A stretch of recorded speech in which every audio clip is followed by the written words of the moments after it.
Hello and welcome back everyone. I'm TM Shaz and today I want to do something a little different. Today I'll be sharing with you my experience using the MetaQuest 3 for productivity, and I will also be showing you how I create my blog posts using ChatGPT.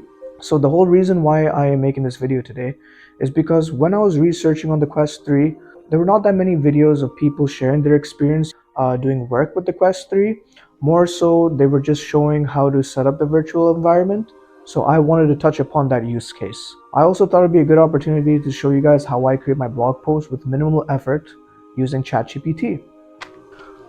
Now, I want to give a quick introduction. So the MetaQuest 3 is a breakthrough in mixed reality. It's a powerful headset and it is designed to blend the physical and virtual worlds like never before. It features a powerfully redesigned Quest system and is backwards compatible, meaning you can play all your old Quest games on this device. The headset is equipped with redesigned Touch Plus controllers for realistic controls and enhanced immersion. It also offers screencasting and in-experience recording features, which I'll be doing today. The MetaQuest 3 is a leap forward in VR technology, offering ultra-fast performance and thrilling details. So let's jump right in.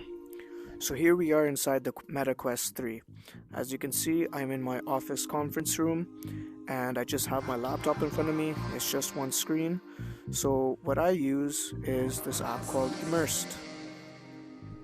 Hello everyone. As I'm editing this video, I wanted to let you all know that unfortunately, due to the long footage of videos I took on the Quest 3, I was having problems uploading the videos into my phone.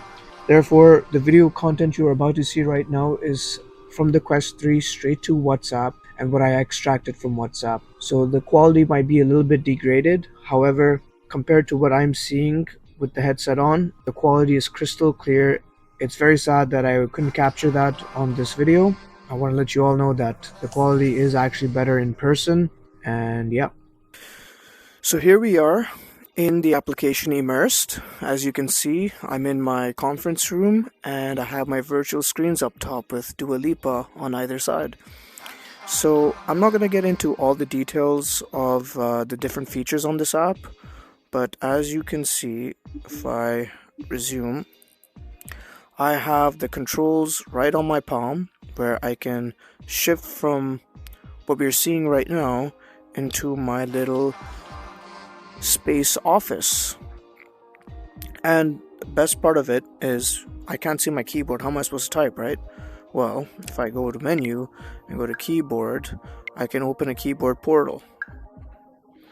And mine is over here, so I'm gonna redo it. And I'm gonna start from here and bring it up here.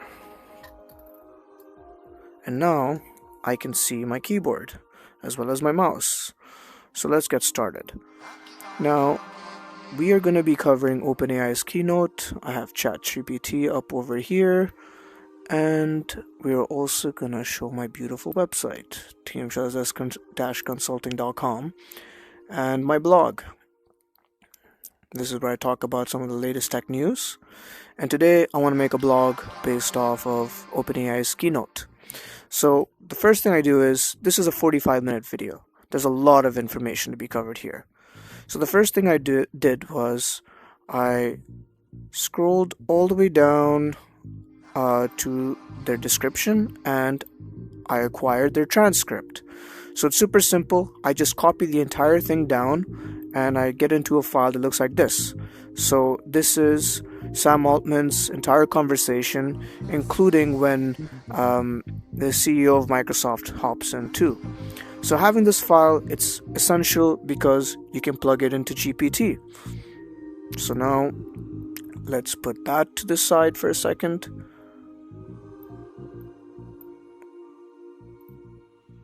And here we are.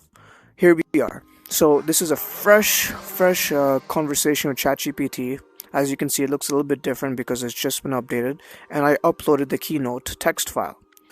So this is the first prompt that I'm going to put in. It's basically telling GPT to first analyze the document before we continue. Hi GPT, I want to make a blog post based off OpenAI's latest keynote. So right now GPT is reading the file. It's going to give me a brief description of what it covers. The keynote cover, here's everything the keynote covers ChatGPT, GPT-4 development, GPT-4 Turbo, new modalities, customization, custom models, pricing updates, GPTs, partnership with Microsoft, API improvements, developer support, future developments, etc. So here's my second prompt. Perfect. Now I want to create a simple yet descriptive analysis of this event into a blog post. Can you make one with a brief introduction about OpenAI, Sam Altman, and then talk about what was covered in the keynote? End it off with the future possibilities of how users can benefit with the advancements of AI. So we're going to send that across.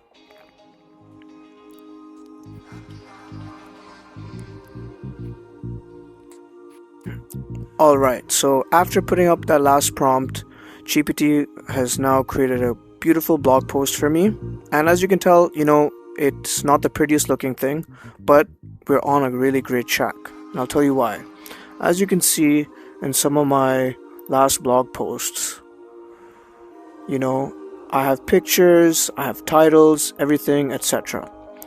What I do is I take everything based off of this and I copy it and send it straight into a Word document. Over here is where I begin my editing process, where I add in, my own little touches, my own little opinions based off all the content that was covered, and I add my titles. I just add my own personal touch to it. And it's kind of great, being able to work, staring at the planet.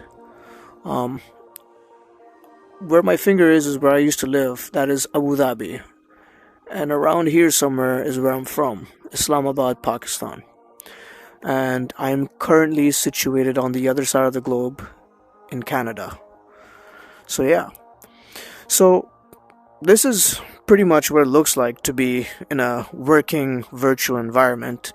And I have to say, I'm not sure how the screen recording quality is on your end and what you're seeing, but it really feels like, it doesn't even feel like I have monitors. It feels like I have three curved TVs in front of me and I can read everything. Everything's crisp and clear.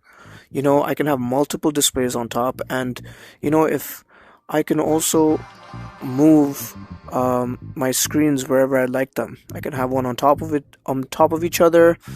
I can also remove screens if I just want, like two screens or one screen. And I can also, if I want to snap back into reality, but not entirely, I can go back to my conference room. The screens disappear, which is pretty crazy, but as soon as I step back into my boundary, so this is a cool display of how I use the Quest 3 for productivity, as well as showing you guys how I make my blog posts. And as you can tell, it's super simple. It's like the most minimal effort, and you can imagine, with so many different news articles that come out or events that happen or whatever it is, if I want to stay on touch and stay within the ecosystem, this GPT has been a great tool into helping me create content. So yeah. And there we have it. So this was like a pretty fun video to record. I got to show you guys my experience using the MetaQuest 3. And honestly, if it wasn't for it being somewhat a bit uncomfortable using it for longer periods of time, it's pretty crazy. I could be anywhere I want in a seated environment and have multiple screens up, and I could also completely immerse myself, hence the app Immersed. And I could practically be in any location I want if I'm obviously a pro member. And I can also switch back into mixed reality where I can see my surroundings if I'm like talking with someone or not. And I also got to show you guys how I create my blog posts, which is like super simple. It's not something I put the greatest amount of effort into because I have other things going on. And GPT has been such a unique tool for me to create content very easily and have it displayed. So yeah, anyways, that's all I wanted to cover today. I have more video ideas I really want to do, and I'm hoping that time works in my favor and I get those done. But until then, I'll see you next time.